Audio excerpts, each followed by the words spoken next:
Good day, everybody. Welcome back to the channel. Well, let's say you're a typewriter user. You're probably typing on paper, and unless everything you type you mail off to somebody else, you're saving your typings. Those pieces of paper start to add up. They start to build up. You end up with a massive volume of typed work. And the question, therefore, becomes, how do you archive this stuff? What do you do with it? And especially if you're typing on different sized sheets of paper, this can present a problem on how to archive it. And I've come up with one solution I'd like to share with you today. Stay tuned. Well, there's a lot of different solutions for archiving typewritten work. One thing you can do is just put it into folders and stick it in a 3-drawer file cabinet, just arranged like that, loose, so to speak, not bound. But if you want to bind your work, for archiving, there's a lot of different solutions. So one of these solutions is coil binding. You can have this done professionally at office supply stores. That's one solution. It's quite nice. It looks kind of professional. It's easy to open the pages and read them. Another solution is comb binding. You can buy hole punchers that punch these rectangular holes, and then you can buy the comb machine that inserts this plastic comb thing in through the holes. So that's another option for binding. The third option is to use a 2-hole binder that binds it up on the top of the page with 2 punched holes. Then there's other systems like this is the Circa disc binding system. You buy the Circa hole punch. It punches these half-round holes with slots that go out to the edge of the paper, and then these discs insert, and you can just insert and remove pages at will. These are kind of handy. But the most universal binding system out there, and the one that I really like, is a simple 3-ring binder notebook for letter-sized pieces of paper. I've been using 3-hole binders for decades for not only my writings, but also for my photography. I use protector sleeves that have 3 holes, and you can put them in these notebooks. These notebooks are ubiquitous. You can find them at every office supply store. They come in a multitude of colors and at various widths, from less than 1 inch wide to about 4 inches wide or even wider. It's a really handy way to archive your pages and also be able to release them, remove them, reorder them, reorganize them, etc., etc. But there is one little problem with 3-hole binding. So it's pretty easy to use these 3-hole binders when you're using letter-sized sheets of paper, like this, for instance, out of my typewritten journal. It's letter size. The spacing of the holes is standardized. You use a 3-hole punch to punch the holes. So everything is standardized, letter size sheets of paper. Everything's hunky-dory, except what happens when you like to type on smaller size pieces of paper. I like to type on half-size sheets of paper. You take a letter size sheet, cut it in half. Now you have 2 half-size sheets. This is really handy kinds of writing for me. I feel very comfortable starting out with a half-size sheet of paper because it makes me feel like I can capture a really short piece. I'm not obligated to fill a whole page, right? So these are really handy, and they're also good for like blogging when you want to put a typecast image of your typewritten sheet online. You don't want the lines to be too wide so they're not readable on a small portable device like a phone screen. So smaller, narrower sheets of paper work well for that. And sometimes if you're like me and you're writing with a typewriter, you don't really know when you first start out what the intended purpose is going to be for that piece. Like it could be just a journal entry for your own private use. It could be a blog article. It might even end up being a letter. You don't really know sometimes when you sit down. I certainly don't know.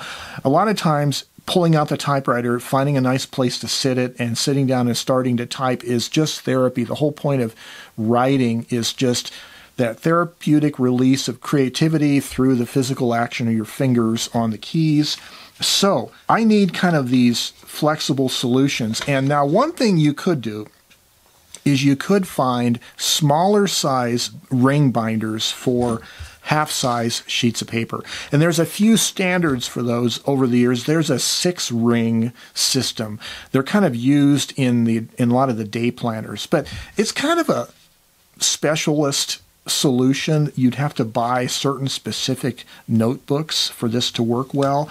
I like more of a universal solution that is easy to find. So one of the things I was doing for a long while when I was typing on smaller size sheets of paper is I would tape them to a full-size letter sheet of paper. This, for instance, is typed on some rough finish newsprint, and I went a little long on it. I think this was cut down from like a 9 by 12 inch sheet of art paper, drawing paper. But anyways, I went a little long, so I had a second section here, so I taped it down below, so you can kind of see there's two parts to it. But I would tape these with clear adhesive tape on the corners and then 3-hole punch it, and now because it's a letter size sheet of paper, it fits in my standard 3-ring binder pretty good. And I've been doing this, taping a typewritten page to another sheet of paper. I've been doing this for a few years, but two things I noticed. Number one, my notebooks start to fill up faster when you do that because you're using double the paper, right? One piece of paper is now 2 paper worth of paper, and also you're wasting paper. You're using a whole nother sheet for backing paper, right? The other thing I've done is sometimes I will take a larger piece of typing and I will like individual sections and I'll kind of cut them out and I'll sort of collage them together on a larger sheet of paper. That's kind of fun too, especially if you're doing like stream of consciousness writing and you don't really know what you're doing with it, but there might be a few paragraphs in there that are really like gems that you want to keep, at least archive it for future use. So like here I wrote, and this was like in one of these really silly, mindsets, I wrote Greek yoga, the best kind.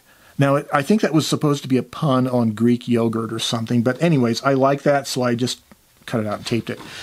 But anyway, so I started noticing that I needed to get new 3-ring binders because, I was filling them up because of this thing about taping one smaller sheet of paper to a larger sheet of paper. And I'm going through my notebook here and seeing all of the times I did this, and it goes up into the recent past.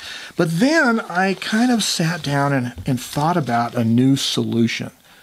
And that's what I want to talk about. This is a new way I found that's more effective, more efficient for archiving different sizes, sheets of paper into a standard letter size 3-ring binder notebook. So for making these little mounting strips for mounting off-size sheets of paper into a standard 3-ring binder, I like to use a 32-pound paper. It makes it a little bit more sturdier of a mount, and I use, I'll take a small amount of these pages, since each page will produce 4 strips. Okay, the next thing you're going to need is a Richard Lee approved paper cutter. It's an Office Max brand, plastic, but it has a really tight cutting blade. It does a really good job, but there's one thing you want to do with these guillotine style cutters, because when you first start out over here, you have a steeper angle between the paper and the blade, and when you come down over here, it gets to be shallower. So here's a trick that I use. So you put your piece of paper in here, get it lined up. We're going to be doing 2 1/8 inches, by the way, so there's a 2 1/8 inch mark. I line it up over here. Now I'm going to put this metal straight edge to keep the paper from slipping. As you go down toward the bottom edge of the paper here, it's going to try to want to slip out as the cutting blade gets at a shallower and shallower angle. So I just kind of keep that pressed. Make sure you're even up here, 2 1/8 inch, and that's for an American size letter sheet of paper, of course. For the A series pieces of paper, you want to use, of course, the appropriate thing. But I am cutting these into quarters, and I'm right now showing you how to do this with a single sheet of paper. But with this 32-pound paper, I will cut like maybe 3 or 4 sheets at a time, just to make it faster. Just to show you here, like that. So 3 cuts will produce 4 strips per page. Again, use this to hold the paper, keep it from slipping. Don't cut your finger off. The next step is having a nice 3-hole punch. And this particular punch I've had for a long time. I got it at maybe Staples, and it started to get stiff a little bit, like more difficult to push down, and it turned out to be these little metal pins where the metal slides on. I just had to grease those with some like you know, lithium grease or whatever, so it makes it a little bit easier. But anyways, there is a hard stop. You put the paper in, you pull it down all the way to here. Make sure it's pushed in straight all the way, and you'll have even holes. And you can usually punch 2 or 3 at a time on this 32-pound paper, but I don't want to go more than like 3 at a time. But there you go. You make a whole little stack of these 3-hole binding strips, and then you put them together in a little bundle with a clip, and now you're ready to go and have fun with binding up your oddball sized pieces of paper. Okay, so I have a half-size sheet of paper. I have my pack of little mounting strips. I have some adhesive tape here. So let's show you how we mount these, right, for a single sheet. Okay, I lay my strip down with the holes toward me, and then I'm going to lay my single sheet down. I usually try to, for consistency's sake, I make the top edge of the paper even with the top of the top hole, like there, kind of, just approximate. And it's roughly, you know, 3/4 of an inch or 15 millimeters, let's say. Then I put my tape dispenser, which is nicely weighted so things don't move, and I'm going to put 3 small pieces of tape, one on the bottom, and I try not to go over the edge here. I try to go inboard of it, and middle, of course, and top, and you don't have to use very much tape. Oops, and also try to make it go straight so you don't buckle the paper like that. So if in 150 years from now they find this notebook with these old writings in it, the paper is probably going to be yellowed. The tape might be really yellowed or something, but the tape isn't really on the inked letters, so it should be readable, and that's all you can hope for, right? So there you go. There's a sheet that I can now mount into my journal. I wanted to also show you how you deal with multiple sheet typings. Like here is one from yesterday. I was thinking this might be actually a blog article, which it could still be, or it could be a one-type page article. So a 2-pager, how do you deal with that? So I start with the bottom page, the last page of this multi-page thing, and I'm going to start it more like about a 1/2 inch or maybe a centimeter away from the edge here, and I'm going to make it further down toward the bottom edge of the strip like that. Use your tape dispenser to weight it down. Again, you don't need much tape, just 3 pieces like that, that, and that. Now you take the next page on top, and I'm going to place it on top, and I'm going to stagger it horizontally and vertically. You can see there. And if you had more pages, like the other day I did 5 pages, so I staggered them about maybe 1/8 of an inch or 1/4 inch each one, and they just kind of staggered like that, that, that. So by the time you get to the top one, you're not going into the whole area, and it's not too high up. So you can just kind of estimate however you like to do that. Let's say like that. And then put your tape on. Now this is the reason why I recommend not to put the tape past the bottom edge. Just keep it on the side of the paper. Is because when you come to reading this, you're going to want to open it to read the next page. You don't want the bottom caught here because it won't open as wide. It'll be kind of, you'll risk tearing the tape. So just put the tape on the left side, not on the bottom, right? And there you go. And now you can read this at your leisure in your 3-ring binder. This is how you bind up oddball size sheets of paper. Well, I have 2 different entries here. This one is just random typing that I was using. I started typing on my Splendid 33. I wasn't happy with the ink impression, wasn't very dark. I thought I had a used ribbon with a darker ink. It wasn't. And then I finally opened up a fresh silk ribbon from Ribbons Unlimited, and that's what this was. A little bit of smudges from changing out the ribbons. Anyways, I'm going to archive this in my typewritten journal entry. It's not really much of a journal, but it's sort of a random typing that I might want to keep, right? So here it is. Boom. Put it in there. We're done. Nicely organized. Okay, this one goes in a different notebook. This notebook is labeled OTP, or one type page. started in February of 2021, I went to my optician a couple years ago, and they were throwing out a whole stack of old binders from like optical suppliers. Anyways, so I grabbed some of these. And so this is a one-type page notebook, and you can see here I'm mixing full-size sheets of paper with these half-size ones mounted in these mounting strips. Here's a, nice ones. I like this combination red, black, two-color effect on the newsprint paper. Very cool. And it goes on and on and on. So we'll get to the end of this like that. Very neat. Put our 2-pager article in here. Boom. Done. So this has proven to be a really interesting way of archiving different size sheets of paper without wasting too much extra paper, because I'm only using 1/4 of a letter-sized sheet of paper for the mounting strip. And it's also kind of nice to see when you have a whole sheaf of these that you've organized in your notebook now, you can see all the different smaller size sheets of paper individually, but they're mounted to these standard size 3-ring strips.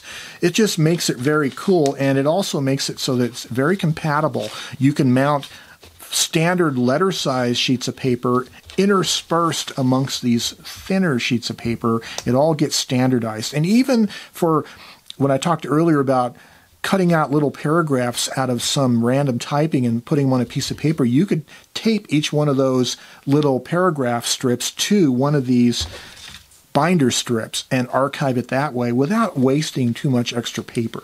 So this has turned out to be kind of a nifty little way of archiving my writings when I'm typing on all kinds of different sizes pieces of paper.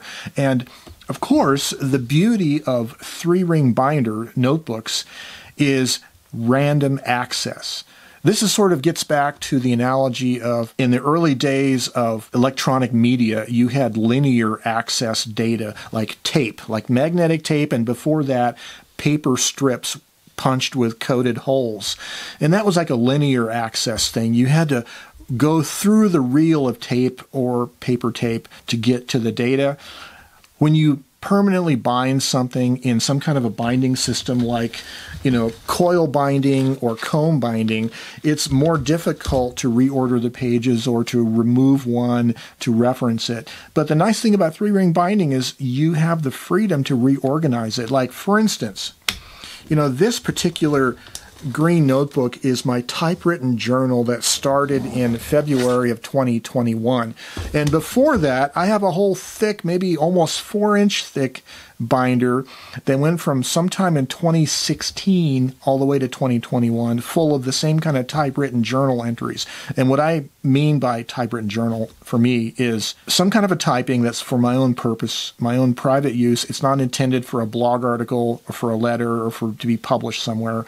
So it's sort of like a journal. It's just thoughts I'm writing down on paper that I eventually save. But I also have notebooks for specifically my blog. Whenever I type a blog article, a typecast article, it goes in a different 3-ring binder. And also I have a third set of notebooks for One Typed Page. It's a crowdsourced blog that's hosted by Daniel Marlowe, and he invites you to email him scans of typewritten pieces of paper. He puts them on his blog. So I keep those in a separate binder because it's by subject matter, right? And each one of these categories, they have their own binder, and it's chronological from the start to the end of that period. If at some time in the future I see some kind of thematic thing happening in some of these journal entries, I can pull those sheets out and put them in their own binder. So I have the freedom of random access reordering. These are ideas that'll help you, hopefully, to organize your work, make it more archival, and make it so you can go back and reread it. So you got to be able to find it, know where it's at. For me, that involves 3-ring binders, put them on a shelf, put them in plastic box bins with lids to keep the dust off. However you need to do it, organize your work so you can find it and read it and know where you've been. You can look back and see the footprints on the beach. Oh, that's where I came from. This is where I'm going. I'm Joe Van Cleve. Stay creative. Have yourself a great day. Bye-bye for now.